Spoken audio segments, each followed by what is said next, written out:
coisa esteja bem. Nós gostaríamos de dividir com os irmãos aqui a palavra de Deus, lá em Atos dos Apóstolos 5, até o versículo 11.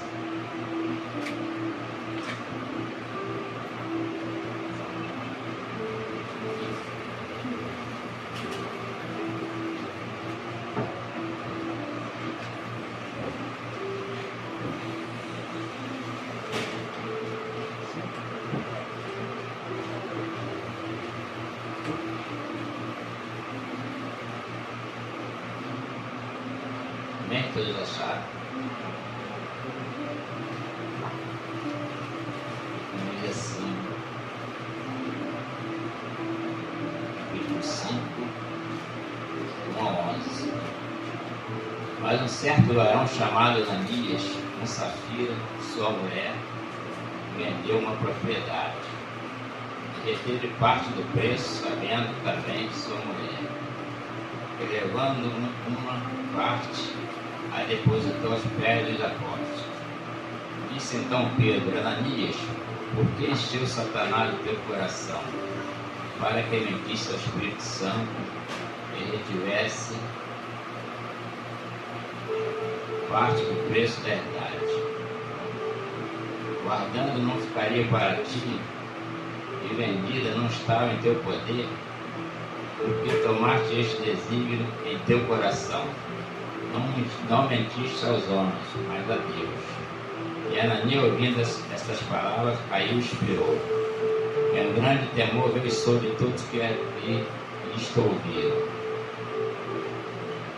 E levantando-se os mancebos, cobriram o morto, e transportando-o para fora, o sepultaram. E passando o espaço quase de 3 horas, entrou também sua mulher, não sabendo o que havia acontecido. E disse Pedro: dize-me, vendeste portanto aquela herdade? E ela disse: sim, portanto. Então Pedro lhe disse: por que é que entre vós vos concertaste para tentar o Espírito Santo? Eis aí a porta, os pés dos que sepultaram teu marido, e também te levarão a ti. E logo caiu aos seus pés, e expirou. Entrando os mancebos, acharam-na morta, e a sepultaram junto do seu marido. Amém? Versículo 11, o último, né? E houve um grande temor em toda a igreja, e em todos que ouviram estas coisas. Até aqui. Disse Deus: muito obrigado pela tua palavra, Pai. Tua palavra que é poderosa para fazer, Pai. Todas as coisas foram feitas simplesmente pelo teu falar, Pai. Tua palavra que é viva e eficaz, mais penetrante que espada de 2 gumes, que penetra até a divisão da alma e do espírito, Pai. Somente tua palavra tem o poder de transformar o homem de alma e de espírito, Pai. Deus querido, coloca agora em tuas mãos, Deus querido. Usa-me, Deus querido, como tu queres, ó Pai. Faça de mim instrumento da tua vontade para ser abençoado e abençoar a tua igreja também, Pai. Fala a cada coração aqui nesta noite, ó Pai. Fala com cada servo teu aqui nesta noite, através da tua palavra, Pai querido. Que hoje seja a noite de cura, dia novo, de restauração, Pai. Inclina teus ouvidos, o coração do teu povo aqui nesse lugar, Pai querido. Que eu possa conceder a resposta segundo a necessidade de cada um. Fique conosco, Pai, nos abençoe em nome de Jesus Cristo, Pai. Tudo seja feito para a honra e glória do teu santo nome. Amém. Graças a Deus. Então, nós vimos aqui que a igreja do Senhor já havia sofrido ataques violentos pelo inimigo, né? Desde o primórdio da igreja, né? E hoje não tem sido diferente, né? Ele tem atacado a igreja de tudo quanto é lado, de todas as formas, né? Mas existe uma promessa de Deus sobre a igreja do Senhor, né? As portas do inferno jamais prevalecerão contra a igreja do Senhor. O inimigo não está interessado naqueles que estão lá fora, não. Porque aqueles lá ele pensa que já são deles. Mas a vontade do Senhor é que ninguém se perca. Né? Então ele ataca de todos os modos, de todas as maneiras, né? Ele é enganador, assim como enganou esse casal. E sabe também que a igreja do Senhor Jesus Cristo é comparada a um hospital, né? Só que isso aqui é muito mais do que o hospital. O hospital é só cura do físico, né? Mas aqui a igreja é um lugar de cura tanto no físico quanto no espiritual, né? Nosso Deus é aquele que cura, que salva e liberta, né? Nosso Deus é o dono desse hospital. Ele é a cura, ele é o remédio, ele é o médico. Então o inimigo ele faz isso tudo porque ele quer ganhar tempo. Ele sabe que o tempo dele está próximo. Ele quer fazer tudo para impedir o avanço da igreja. Ele quer fazer de tudo para impedir que o recurso chegue lá no campo missionário, né? Ele sabe que tudo aqui, tudo sai de dentro da igreja. Então ele tem interesse nele de espalhar o pecado principalmente, né? De espalhar a enfermidade. O pecado não deixa de ser enfermidade que terrível, né? Está assolando a igreja. Nós como igreja não estamos tomando parte, não temos cuidado com isso, não estamos percebendo o que está acontecendo. Nós como igreja temos que ficar mais atentos, né? Porque é daqui que parte o recurso para lá. E ele tem estratégia de guerra, o inimigo ele tem estratégia de guerra. Porque numa guerra, por exemplo, para você liquidar o inimigo, você tem que primeiro combater o quartel-general, que é a base, né? Não adianta você estar atirando para ele para todo lado, né? Você sabe que para se combater o inimigo tem que primeiro combater a base, porque é dali que parte o recurso lá para fora do campo missionário. O inimigo sabe disso. Então ele tem bombardeado a igreja sem cessar. Ele sabe que vencendo esse quartel-general, o mundo estará perdido, o mundo está nas suas mãos, né? Mas nós somos soldados de Cristo, né? Estamos capacitados para guerrear, estamos preparados para guerrear, sabendo que a artilharia do inimigo é pesada, mas mais pesada é a artilharia do nosso Deus. As armas do nosso Deus elas são poderosas em Cristo, Deus, para destruir fortalezas, né? Nossa luta não é contra carne nem sangue, sim contra principado e potestade. Então, como vamos combater se somos soldados mutilados pelo pecado, né? Como vamos combater se nossas armas estão enferrujadas, também contaminadas pelo pecado, né? Temos que ter muita atenção nisso aí. Para vencer essa guerra aí, só pedindo mesmo revestimento da armadura de Deus, né? Só assim podemos vencer essa batalha, né? Clamamos pela armadura do nosso Deus, né? E ela que nos faz vencer por tudo e por todos, né? E uma das peças da armadura de Deus é esse aqui, o cinto da verdade, né? E a base de todo crente é viver a verdade, né? Foi o que esse casal aqui não fez, né? Preferiu mentir. Por isso que eles tiveram o fim dele decretado. Coraça da justiça, né? Protege nosso peito e nosso coração. O coração é o centro das emoções, né? A pessoa está envolvida espiritualmente aí porque recebeu a má palavra. Ele está concorrendo espiritualmente, né? A palavra aí não precisa. A pessoa mata outro irmão sem armas, não simplesmente com a palavra, simplesmente com a língua, o mau uso da língua, né? Temos pedido, revestido com essa armadura, uma peça dessa armadura que é a coraça que protege o coração. A sandália, né? A sandália da preparação do Evangelho, né? Para que fomos chamados para pregar o Evangelho a toda criatura. Também é uma peça essencial nessa armadura de Deus. O escudo da fé, nos protege, né, de todo dardo inflamado lançado pelo inimigo, sustenta a nossa fé em Cristo também. O capacete da salvação protege a nossa mente, né? O inimigo tem cauterizado a mente das pessoas, né? Martelado na mente das pessoas, né? A Bíblia diz que o príncipe desse século, né, tem cauterizado a mente do povo, tem evitado que o povo, né, tome conhecimento da verdade, daquilo que é certo, daquilo que é errado. A Bíblia tem cauterizado a mente do povo. Por último, que a espada do Espírito. Né? Todos esses equipamentos que eu citei aqui são equipamentos de defesa. Né? Mas o único aqui que é equipamento de ataque, defesa e ataque ao mesmo tempo é a palavra de Deus. Isso aqui não tem como o inimigo ficar de pé. Quer vencer o inimigo, usa a palavra de Deus. Quer vencer as tentações, usa a palavra de Deus, né? Ela que nos faz vencer todo tipo de tentação, todo tipo de afronta, né? O inimigo é tão perspicaz que ele tentou enganar até Jesus, né? Se és o filho de Deus, faça isso. Jesus disse, não está escrito. Faça isso, senão também está escrito. Então, Jesus venceu com a palavra, nós também venceremos com a palavra. É a nossa única arma de ataque e defesa com a palavra de Deus. O inimigo ele tem ido tão longe que ele tem atacado também demais a família de Deus.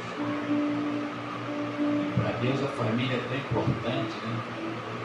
A família é projeto de Deus, né? Desde lá do início, desde lá de trás, né? Ele vem tentando desfazer aquilo que Deus fez. A primeira instituição que Deus criou foi a família. Então por isso ele tem atacado tanto a nossa família. Muitas vezes começa pelo casamento, né? Talvez estamos discutindo por coisas banais. Discutimos por um arroz que não ficou bem cozido, né? Discutimos por um feijão que não ficou bem temperado. Discutimos por uma calça mal passada, uma camisa mal passada. E quando vamos ver, aquela discussãozinha que era para ser uma simples discussão, tem uma proporção muito grande, né? Incalculável. Nós temos que ter discernimento, lá o dedo do inimigo ali. O inimigo ele não coloca fogo em nada, né? Ele apenas nessa certeza que existe fogo de incêndio. Então, como vamos ver, já formou um tremendo fogaréu, que é difícil de apagar. Né? E ele tem usado também os filhos. Né? Como tem filhos de crente por aí sendo vergonhando seus pais. Né? Filhos de crente na droga, né? No crime, na vida do crime, né? E os crentes não têm deixado de orar por isso, não. O problema é que eles fazem uma má escolha, né? E aí não é falta de ensinamento, não é falta de palavra. Às vezes a palavra é pregada dentro de casa. Às vezes fazem uma má escolha e a culpa não é sua, a culpa não é minha. Né? Eles fizeram uma escolha, mais companhia, né? Realmente escolhem mal, sai na vida toda errada. Eu conheço uma pessoa, foi vizinha da nossa, a pessoa é pastora, meu filho se desviou de uma tal maneira que eu me acomodo do crime, foi pelo que eu saiba, só consegui sair depois de morto. E o interessante é que não era filho único, né? Tinha mais 2 ou 3, e somente esse se desviou. Então como é que pode se viver assim? Se o ensinamento, o mesmo ensinamento foi dado para um foi dado para o outro. Então realmente é questão de escolha. Ele fez uma má escolha e a culpa não é de ninguém. Ele escolheu viver aquela vida. O inimigo também ele tem destruído família, né? Através do adultério, né? Como tem tido adultério no nosso meio, né? Não é só de homens e mulheres também. As pessoas sobem aqui no altar, uma bênção, canela de fogo desce, né? E daí eu convido, né? Minha notícia, fulano caiu de fulano. Fulano caiu com a diaconisa, fugiu. Né? Outro fala, fulano caiu com a novinha que fala, eu não sei, novinha, né? Fulano caiu com a novinha, então tem que ter muito cuidado. A Bíblia fala que aquele que está de pé, aquele para que não caia, e é verdade. Porque o inimigo não apresenta coisa feia, não. Ele só apresenta coisa bonita mesmo para atrair, porque ele não vai ficar atraído por aquilo que é feio, que chama atenção. Então o inimigo quando apresenta alguém porque ele tem sua boa aparência bonita. O inimigo não apresenta nada feio para ninguém. Claro que não é pecado você olhar para o meu. É impossível você olhar de frente a uma pessoa que é bonita e não olhar. Vai ser maldade nenhuma, não tem nada a ver. E não pode você estar olhando, a pessoa está passando, você está virando a ponta de meter a cara no pote. Não vai no buraco, assim, não pode ir. A palavra de lá em Mateus 5:28, que se olhar para uma mulher assim, com um olhar maldoso, não precisa nem de fato ser consumado.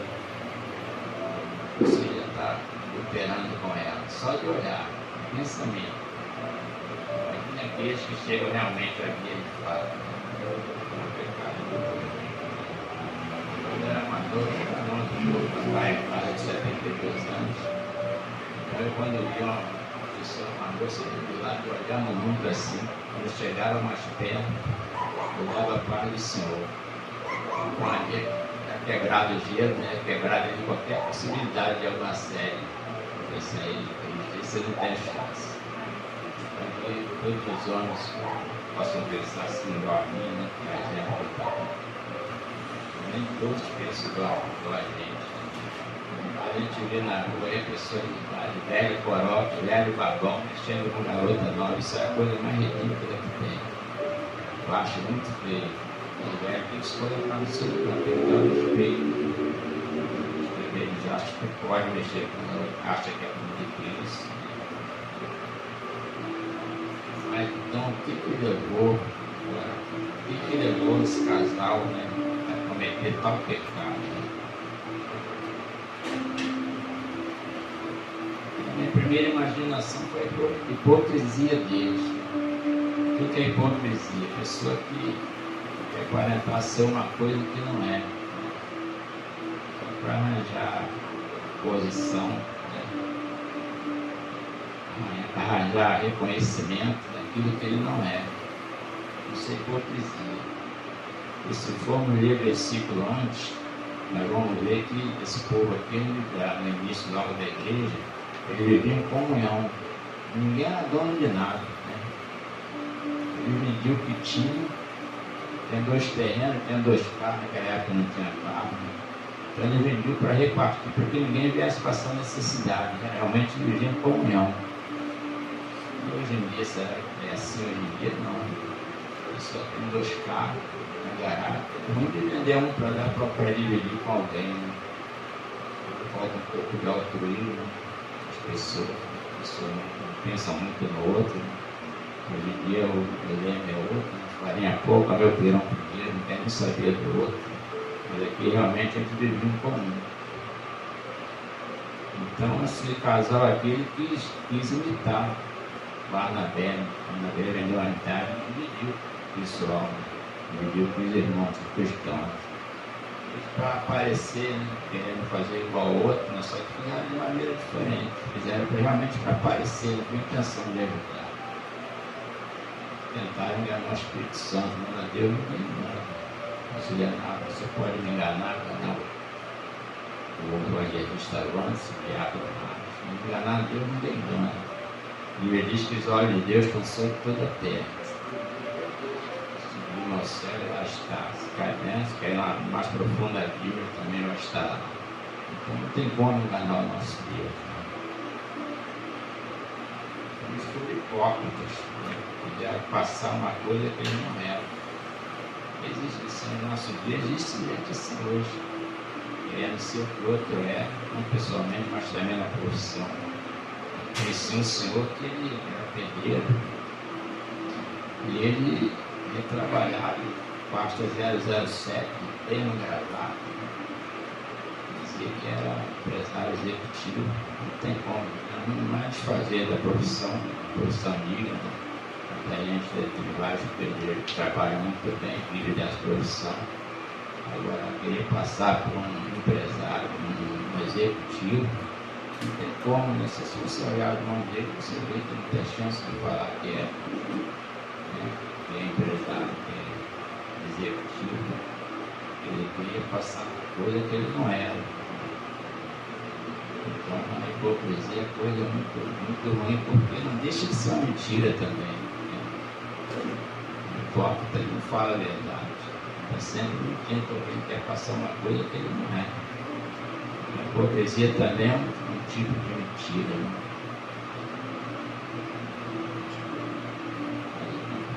eu ouço o casal se queixa assim, tão castigados, já viviam no tempo da graça. Porque esse casal foi fulminado assim. Se Deus é misericordioso. O problema é que aqui não houve perdão, não houve arrependimento. Deus deu chance deles se perdoarem, mas eles não quiseram. Quando Pedro perguntou a Ananias, por que deixou Satanás em seu teu coração? Por que tentou enganar o Espírito Santo? E ele teve chance de redimir. Muitos dizem que Deus não deu chance de se pedir perdão sem redimir, mas Deus deu chance sim. Mas Deus é Deus de misericórdia. A Bíblia diz que aquele que se arrepende desse deixa, alcança a misericórdia. Mas ali esse casal não se arrependeu, não se arrependeram. Não quiseram a misericórdia de Deus. Por isso eles morreram. E tem muita gente aí morrendo espiritualmente, né, por causa da mentira, né? A Bíblia diz que mentira é pecado. A Bíblia diz que a área do pecado é a morte. Né? Morte física muitas das vezes nem tanto. A morte espiritual, com certeza. Essa segunda morte é a pior morte. Né? Muita gente aí se perdendo espiritualmente, né? Por causa da mentirinha. Como tem crente mentiroso. Tem gente que mente dormindo mente. Faz uma mentirinha, a pessoa perde a salvação, perde a vida. Né? A gente não está levando isso a sério. É uma mentirinha só, mas para Deus não tem mentirinha, né? Tem pecadinho, nem pecadão não. Para Deus tem pecado de maiores proporções. Mas pecadinho, pecadão para Deus não existe. Deus, pecado é pecado. E mentira é ruim porque não atrapalha só quem está mentindo, não. A pessoa pega uma mentira e governa o nome de alguém. Hoje em dia, então, tudo bota na internet. Né? A maioria da pessoa está sendo vítima de morte, morre, às vezes até inocente por causa de uma fofoca, por causa de uma mentira. A mentira é algo muito grave. Ele diz que o pai da mentira é o diabo. Nós não somos filhos do diabo, nós somos filhos de Deus Altíssimo, Deus verdadeiro. A mentira não tem que estar na nossa boca. Somos filhos, temos que viver como filhos, temos que viver obediência, né? Não adianta só falar que é filho, não obedecer. Filho é aquele que obedece, aquele que faz a vontade do pai. E Tiago vai dizer, você crê que existe um só Deus? O diabo também crê, mas ele não quer obedecer. Ele não quer ter comunhão com Cristo. Ele não quer ter comunhão, não quer obedecer, e ele também não quer que você obedeça, não. Quer que você vive no erro o tempo todo. Né? Se for possível, até morrer naquele erro ali. A vontade de Deus é que ninguém se perca nisso. E a chance que Deus nos dá de um dia para o outro, né? Livramento que Deus nos dá de um acidente, para que nós venhamos consertar diante dele. A chance que Deus nos dá por mais um dia, está dando chance que nós venhamos consertar. Aqueles que querem conserto, tem gente que não quer conserto. A gente prega e não tem jeito, a pessoa não quer aceitar. A Bíblia diz para isso que não quer aceitar, continua a pensar, sabe? Deixa para lá. Ele não vai poder dizer naquele grande dia que ninguém abriu os olhos dele, que ninguém pregou para ele. Deus não faz do culpado inocente. Tem jeito. Deus está batendo a porta, nós levamos a palavra, a pessoa aceita se quiser, não é obrigado a aceitar. A gente fica triste, né? Porque a pessoa não aceitou. Às vezes vamos fazer evangelismo, a gente fala da palavra de Deus, né? A pessoa ainda zona, escarnece na gente. A gente fica triste, mas não é pela nossa vontade. Né? Ninguém tem poder de persuadir ninguém se não for o Espírito Santo.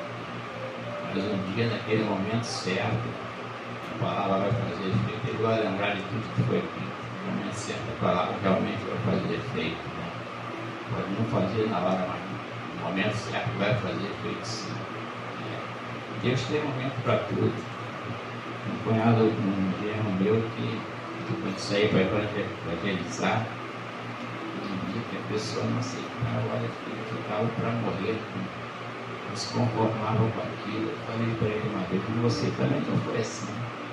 Nós também fomos assim um dia, difícil de aceitar. Então temos que também entender a posição dos outros. Porque não é na nossa vontade, a vontade de Deus, não é no nosso poder, no poder do Espírito Santo. Nós temos que nos conformar com aquilo que o Espírito Santo quer fazer na nossa vida e na vida dos outros também.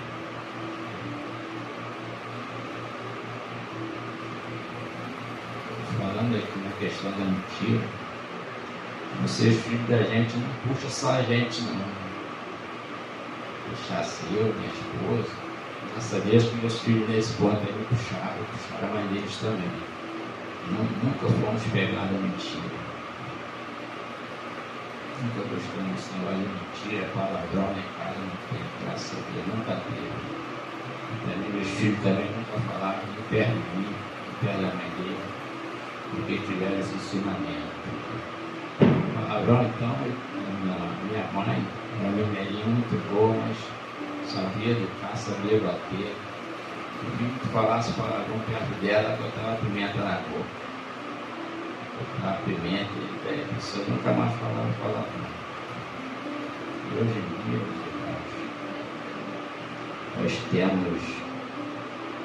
temos aí irmãos que síndrome de Emília, tá vendo que o filho está fazendo coisa errada, mas passa a mão na cabeça.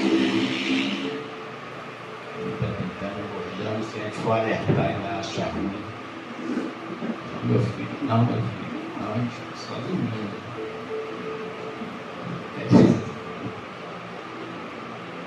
Aí não acredita no que a gente fala, que o vizinho que o parente está alertando. Quando ela vai ver o filho tirado lá na rua, só assim vai acreditar. E muitas passam a mão na cabeça, tá vendo? Que o filho está chegando com algo em casa, com celular novo. Como está com celular novo se não trabalha? Como está com tênis novo se não trabalha? Então não temos que estar assim de acordo com tudo que os filhos fazem. Não temos que estar passando a mão na cabeça. Não temos contato lá com os erros do filho, concordando com tudo. Antigamente, quando na escola, a professora mandava um recado para a mãe, né? Não punha aqui que seu filho está muito bagunceiro, perral. Muito bagunceiro, brigão. E a mãe ia, chegava lá, não. Pode botar de castigo. Pode botar de castigo que eu estou mandando. Pode botar osso de bico, faz o que quiser. Mas hoje em dia, chegamos numa aviso da professora. Não punha aqui que seu filho está tentando mordendo aqui. Coitada da mãe. Chegar lá, ver o filho ser repreendido. A professora ainda leva uma surra da mãe. Hoje está ao contrário. A mãe não erra. Estão batendo na mãe, em vez a mãe vai lá para não conseguir as coisas, amenizar. E acaba apanhando mesmo. É diferente hoje o negócio. Muito estranho. O que eu quero dizer que estão indo da mentira. O mentiroso ele atrapalha a vida dos outros, a vida do próximo, também a vida da família. A família fica mal falada por causa de um. Eu precisei fazer um terraço na minha casa, na casa dos meus pais, barato, por aí. Trabalhando todo dia, aposentado, que não dá para nada, naquela época, graças a Deus, eu estou fazendo alguma coisa. E aí, meu cunhado lá contratou um pedreiro, ele falou, não, com essa família não trabalha não. Eu tenho 7-1, mentiroso, mal pagador, eu meio que eu faço parte da família. Ele falou, não, não, a merda é diferente dos outros. Ele só pode fazer. Fez porque teve o aval do meu cunhado. Porque Pela minha família eu não faria, porque eu não me conhecia. Conhecia os outros que eu aprendia, mas a minha eu não conhecia. Então mentiroso prejudica os piratas, não só ele, mas também que estão ao redor dele. Graças a Deus, meus filhos nesse ponto me puxaram, meu marido também. Mas a gente tem parente que infelizmente não vai pisando por certinho. Infelizmente nós temos na família gente assim. A gente tem que perdoar. Mas eu sei que eles puxaram esse meus irmãos, porque tem uns tios irmãos do meu pai que é mentiroso mesmo, de galocha, de mão cheia. Falava mentira, teve um que vendeu um boi para umas 3 pessoas lá, ou 4. Não, eu sou irmão do seu Gilberto, Ele falava o nome do meu pai era muito querido na região. Né?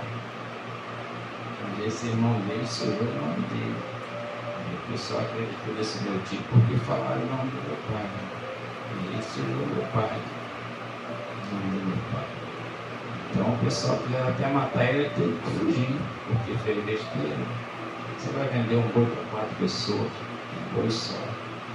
Mentiroso, não chega, mentira dormindo. Mas então é isso. Não temos que impactar com coisas erradas. Né?